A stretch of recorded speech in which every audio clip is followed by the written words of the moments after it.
Dear students, welcome to the course Data Communication. I am Kalyani Pawar, lecturer in Department of Information Technology at Vidyalankar Polytechnic, Mumbai. Today we will learn unit number 3, that is multiplexing and switching. In this unit, the course outcome is to identify various multiplexing and switching techniques used in digital communication. The unit outcome is to explain the working and characteristics of given multiplexing technique. The topic to be covered in today's session are multiplexing and its types.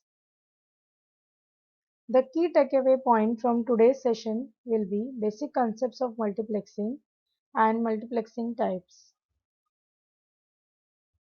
The learning objective of unit number 3 is to make you all understand the basic concepts of multiplexing, its types and working. This is the concept map. First, we will be studying what is multiplexing. Then we'll study the three types of multiplexing, that is FDM, frequency division multiplexing, TDM, time division multiplexing, WDM, wavelength division multiplexing. Let us start with the definition first. What is multiplexing? Multiplexing is a process in which multiple data channels are combined into a single data or physical channel at the source. Multiplexing divides the physical line into logical segments called as channels. The process of combining the data streams is known as multiplexing, and hardware which is used for multiplexing is known as multiplexer. Multiplexing is achieved by using a device called as multiplexer that combines n input lines to generate a single output line. Multiplexing follows many to one, that is n input lines and one output line. Let us understand the concept of multiplexing. The n input lines are transmitted through a multiplexer, and multiplexer combines the signal to form a composite signal. In the figure over here, we can see there are n input lines. And these n input lines are combined with the help of multiplexer and they are sent over a single channel. The composite signal is passed through a demultiplexer, and demultiplexer separates a signal to composite signals and transfers them to the respective destination. What are the advantages of multiplexing? It is simple and easy, inexpensive. More than one signal can be sent over a single medium. Signals may have varying speed. What are the disadvantages of multiplexing? Complexity and bandwidth is wasted. Let us study the multiplexing techniques. So multiplexing is divided into three types, that is frequency division multiplexing, wavelength division multiplexing and time division multiplexing. Time division multiplexing is further divided into two types, that is synchronous TDM and asynchronous TDM. Let us start with first type, that is FDM, frequency division multiplexing. It is an analog technique. Frequency division multiplexing is a technique in which the available bandwidth of a single transmission medium is subdivided into several channels. In the figure, we can see there are three devices, and all the three devices are being divided into several small channels. Like device 1 has been allocated a frequency range of 1 to 5, device 2 has a frequency range of 7 to 12, and device 3 has a frequency range of 14 to 19.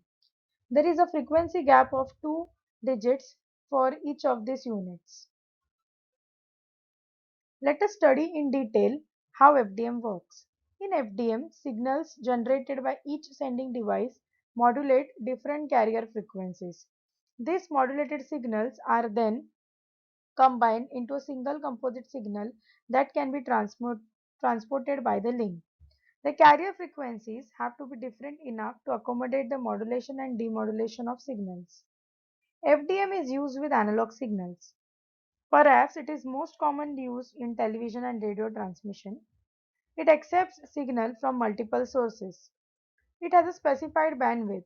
The signals are combined into another, more complex signal with large bandwidth. Multiplexer extracts and separates the individual components. Its along with its carrier frequencies. Figure shows the diagram of FDM. In the figure, we can see there are three sources, source 1, source 2 till source n. These are the input sources. These input sources are given to the modulator. The modulator circuits with the help of carrier circuit generates different signals, FDM signals like F1 generates FDM signal 1, F2 generates FDM signal 2, Fn generates FDM n signal.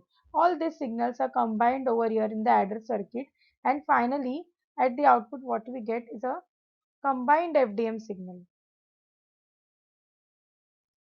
Let us start with first type, that is FDM, frequency division multiplexing.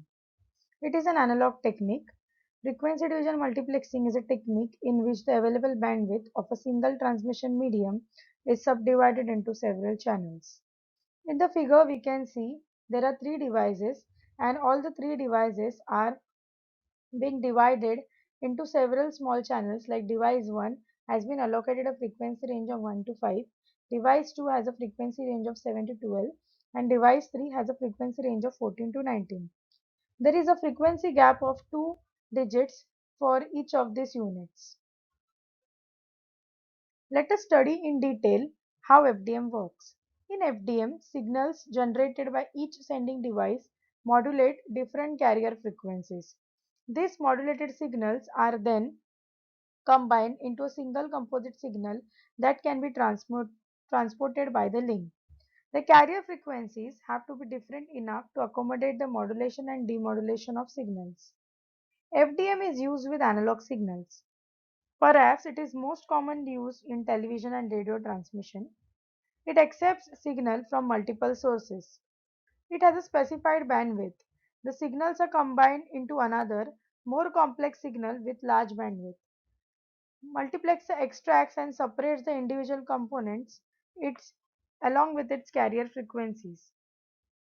Figure shows the diagram of FDM. In the figure, we can see there are three sources, source 1, source 2 till source n. These are the input sources. These input sources are given to the modulator. The modulator circuits with the help of carrier circuit generates different signals, FDM signals like F1 generates FDM signal 1, F2 generates FDM signal 2, Fn generates FDM n signal. All these signals are combined over here in the adder circuit, and finally at the output what we get is a combined FDM signal. Let us see the advantages of FDM. FDM signals are used for analog signals. FDM process is very simple and easy in modulation. A large number of signals can be sent through an FDM simultaneously. It does not require any synchronization between the sender and receiver. Next, we will see the disadvantages of FDM. FDM technique is used only when low speed channels are required. It suffers the problem of crosstalk, that is distortion. A large number of modulators are required. It requires a high bandwidth channel.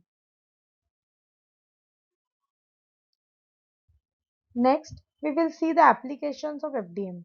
FDM is commonly used in TV networks. It is also used in AM and FM broadcasting. Here, each FM radio station has different frequencies and they are multiplexed to form a composite signal. This multiplex signal is then transmitted in the air. The second type of multiplexing is wavelength division multiplexing, that is WDM.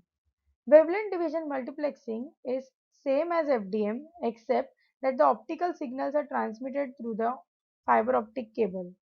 WDM is used on fiber optics to increase the capacity of single fiber. It is used to utilize the high data rate capability of fiber optic cable. It is an analog multiplexing technique. Optical signals from different sources are combined to form a wider band of light with the help of multiplexer. In the figure, we can see there is a multiplexer having three different input sources, and with the help of fiber optic cable, it is being sent to the receiver circuit. So at the receiver end, with the help of demultiplexer, all the three inputs can be separated. So this is how a FDM circuit works. It makes use of a prism in order to send and receive signals. At the receiving end, we can see demultiplexer separates the signal to transmit them to their respective destinations. Multiplexing and demultiplexing can thus be achieved by using a prism. Prism here performs the role of multiplexer by combining the various optical signals to form a composite signal, and the composite signal is transmitted through a fiber optical cable. Prism also performs a reverse operation, that is demultiplexing the signal. In the figure, we can see there are sources 1 till n, source 1, source 2 and source n.